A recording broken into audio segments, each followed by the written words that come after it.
to my RPG bookshelf. I am Everweird. This is the first episode of what I envision as a series of me going through some RPG games, adventures, and supplements. But I thought I'd set that up a little bit. Probably like most of you in the RPG hobby, I got into one game and quickly found myself collecting more games and supplements than I could possibly play. And I watch all those reviewers who highlight new games and new adventures, new supplements. I see these wonderful works of art that I don't know how to apply to my games, but I want them. They're so great to look at.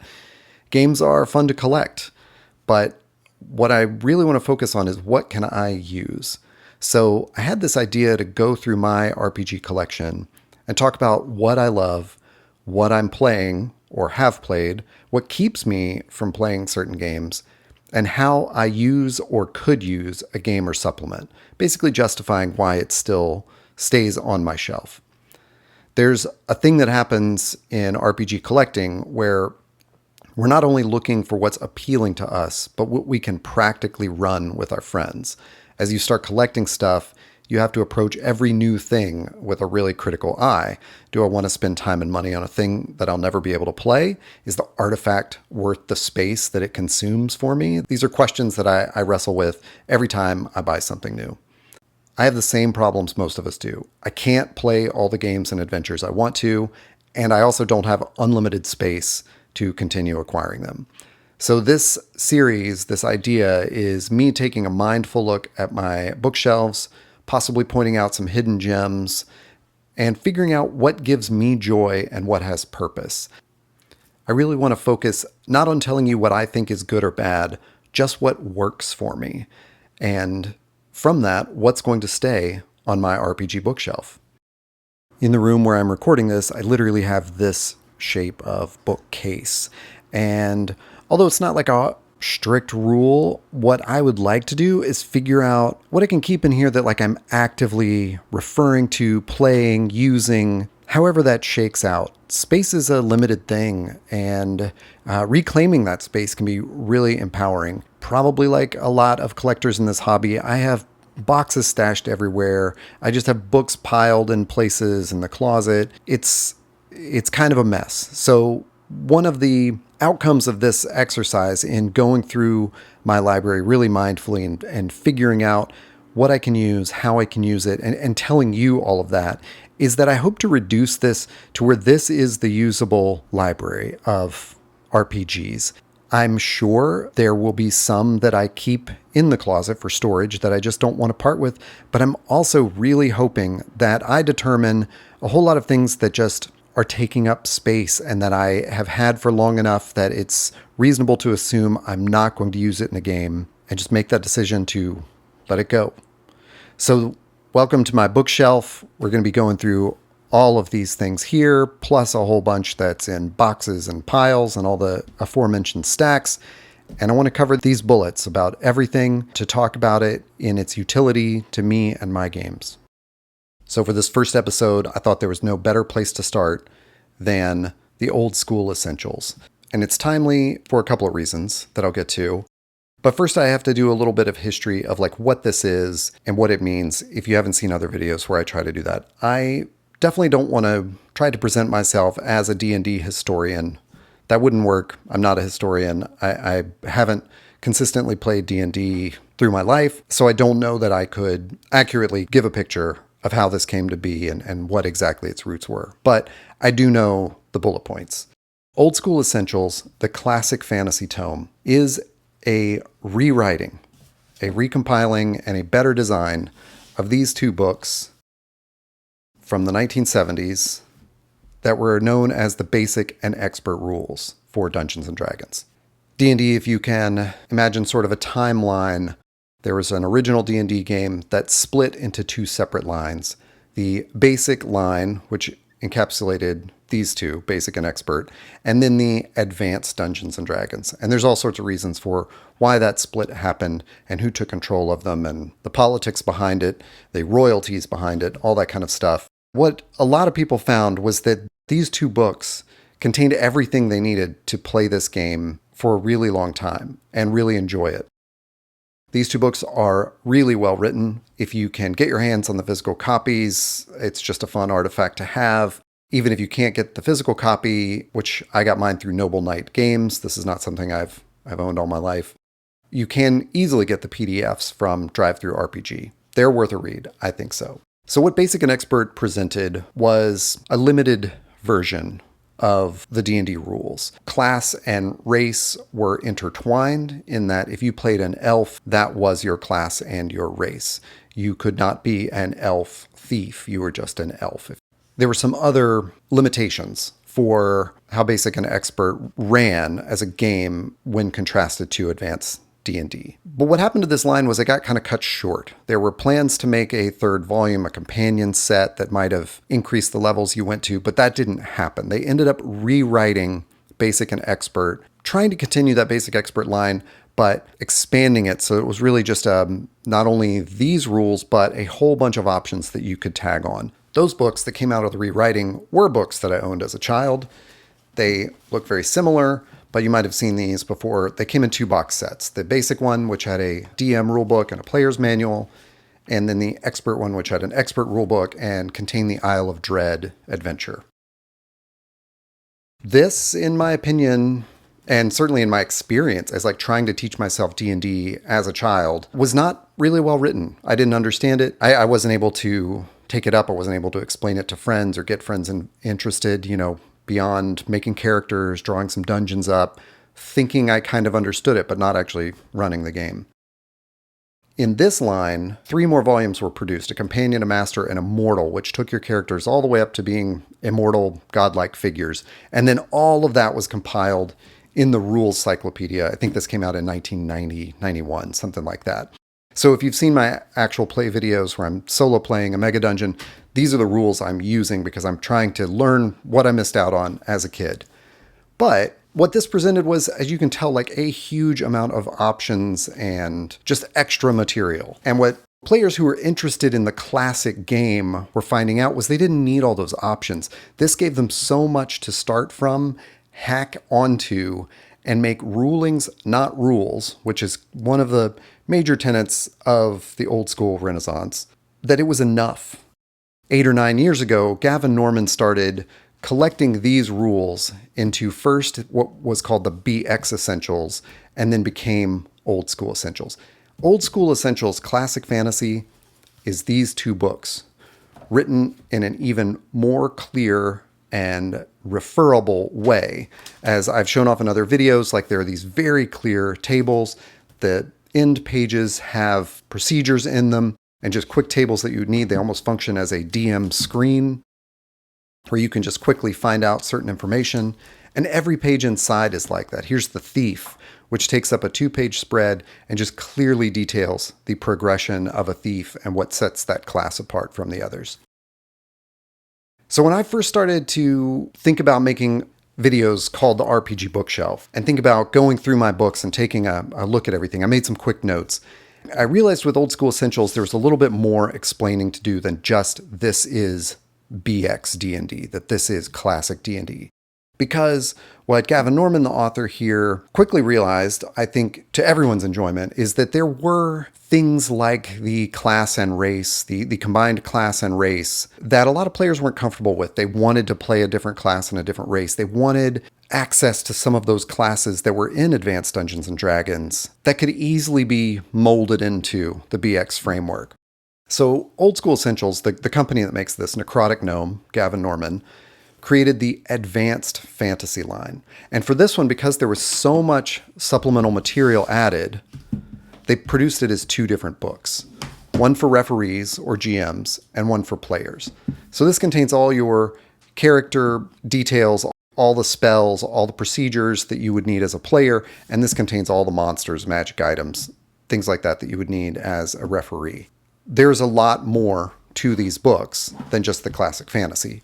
To kind of confuse the line a little bit more, although I understand the reason that it was done, and it's certainly a cool idea, they produced all of this content in these 2 slipcase editions.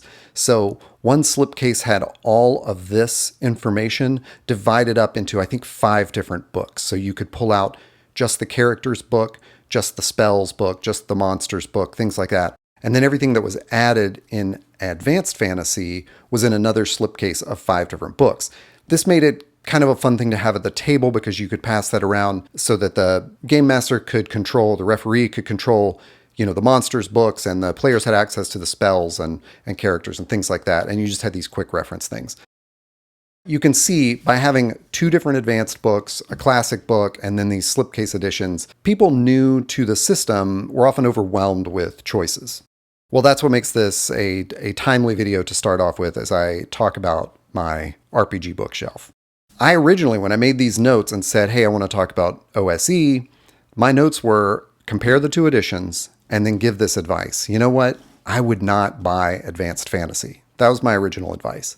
And the reason for this is I have everything I need in this. Those extra monsters you're going to find, extra magic items, things like that, they're going to come up in adventures anyway. Every adventure writer is going to put in new monsters and new magic items, some new options. This just gives you the perfect framework to explore all of that and build off of.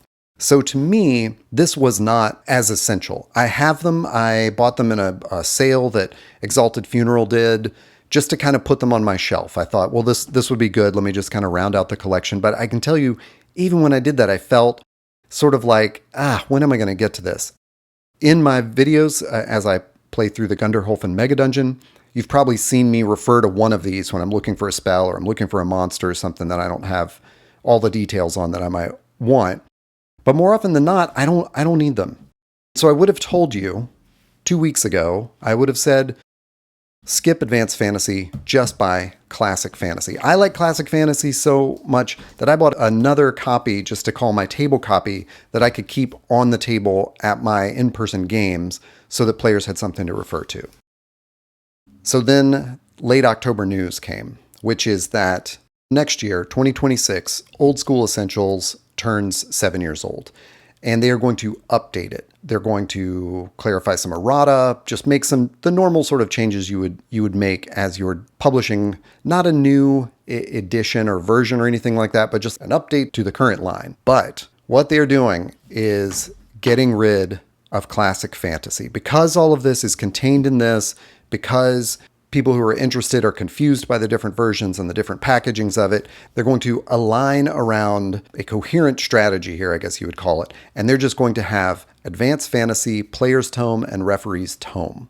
These will be updated. They'll have some new art. They'll have more introductory material, a glossary and index. It's going to be like the same great, clear, understandable information that we've all fallen in love with through these editions, but there's not going to be a Classic Fantasy anymore. So I have real mixed feelings about that because, like I told you, I love this. I love the compactness of it. I think this is perfect D&D, the Classic Fantasy Rules Tome. So I would now tell you, go to Exalted Funeral, go to your local game shop, whatever you can do to get a copy of Classic Fantasy, because they're going to be gone pretty soon, and we're only going to have Advanced Fantasy to look at, and that's going to be great. It's going to be wonderful, but it is going to be 2 books, and it's going to be more than I want to carry around with me, to be honest. So that out of the way, and that introductory said, I want to dig into what I'm playing and what keeps me playing this game and how I use it, why it's on the shelf. So firstly, I've covered what it is. It is a restatement of the basic and expert rules from 1970s and 80s D&D. It is everything just sort of better designed and easily referable. The art in it is straight out of the old school art. Not only are some of the same artists who worked on those original D&D books working on these, but the other artists who have contributed just capture that old school style. It's sometimes a little bit more cartoony, I might say. It is often dark. It is dense with cross-hatching and detail like this page. And it is just, to me, like captures the feel of D&D, everything awesome about D&D. The text, what really stands out here is just the absolute clarity of everything here.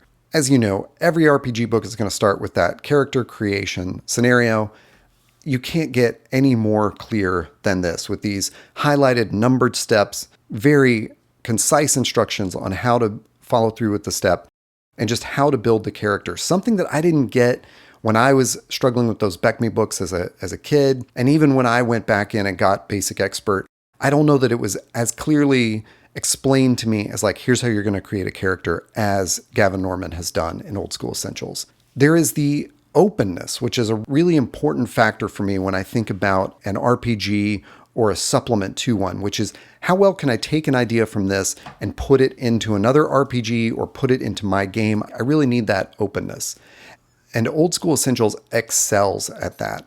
There's definitely a little code that you've got to crack to read the stats of a monster.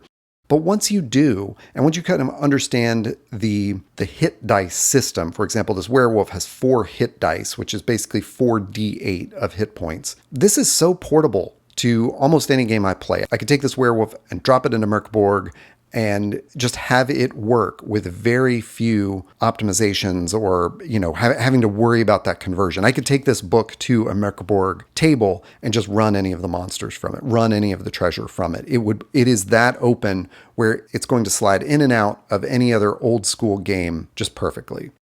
So I want to think about, as I think about what's on my bookshelf, how would or do I use this? And I use this book constantly. Not only am I playing a solo series that I put on YouTube, I use the BECME rules from the Rules Cyclopedia, but I have this book with me during every session. I find that it is such a better reference for things like spells or monsters. As you can see, the sections of the book are shaded down, what do I call this? This isn't the spine, but down the pages here. So I can easily just jump to the monsters section and find what I'm looking for. So this is a great reference for me as a solo player. As a in real life DM, this is so portable that it goes to the table with me. And think about it, if you're coming from 5th edition D&D, who even brings books to the table anymore? There is so much stuff and it is spread across so many different volumes, and your players might even bring in other material that they need access to. Are you really going to have these stacks and stacks of these large 5th edition books at your table? When I started running my first old school D&D game in person, I said, we're doing the Rules Cyclopedia. We're doing everything from BECME that I tried to learn as a kid. That's what we're doing. And I brought this to the first few sessions. And almost immediately I was stumped with things. People were asking about special abilities or how skills worked. And I think this is really, really well organized, but I still couldn't find the information I needed quickly enough for it to be useful at the table. So I started bringing this. Even though we're using some of the BECME options, this was just the best reference to have at the table. And I brought this rather than bringing the 2 advanced fantasy books because this gets to it so much quicker. And as mentioned, it's just 1 volume. I bring that second copy for the players. It's so perfect. So am I playing it? Yes, absolutely. I play this every week in my solo play, or, at least a version of it. At least I'm referring to it. And I play it sporadically with friends at the table. As I've said before in other videos, and there's probably even more to say about this, like in a concentrated video, this is the D&D I always wanted. I always wanted that dungeon crawling feel where resource management really mattered. I remember when I started playing 5th edition and I told my players, hey, we're not going to bother with like really detailed resource management because it gets in the way. But the problem with that is that 5th edition wasn't structured to support the resource management that would be fun. So many things are abstracted or montaged in 5th edition that it becomes really laborious to track how many arrows you've used. You're busy tracking spell slots and special abilities and things you can do on a short rest versus a bonus action and a long rest and blah, blah, blah. Like there's so much other stuff that you're tracking that wondering about your arrows or your rations becomes so trivial and so banal and no fun. But this is that kind of resource management heavy, procedure heavy D&D where I really feel the dread as I explore dungeons, either solo or with a group. I see the dread in their eyes because they're staring at like, I've only got 3 hit points. I don't have any sort of special ability that pops me up. After that, I don't have a 2 out of 3 death saving throw mechanic here. This has the danger, it has the caution, the real adventure and exploration that I want out of D&D in the basic expert rules. That is super appealing to me. That's just it. That's it for me. This is D&D. Why am I playing anything else? So yeah, I think it goes great. My players have mixed feedback, I think, but I haven't heard any of them say, this sucks, let's go back to 5th edition. Rather, they might wonder how they can learn more spells or how they can improve their hit points, or is there like a magic item or some sort of thing that they can get that might strengthen their character. Those are all great hints to me as a referee, as a game master. What it's doing is giving me extra quest hooks, not extra mechanical requests. So one of the things that I don't think it's said enough, or at least directly enough, is that with the basic expert rules, you can run any adventure from the BX collection of D&D, like the original one from TSR, from the BECME collection. You can run the original D&D adventures. You can run the advanced D&D first and second edition adventures. You can run all of these OSR, old school adventures that are just sort of built for the classic game, as everyone calls it. This will let you do that. So it is extremely versatile.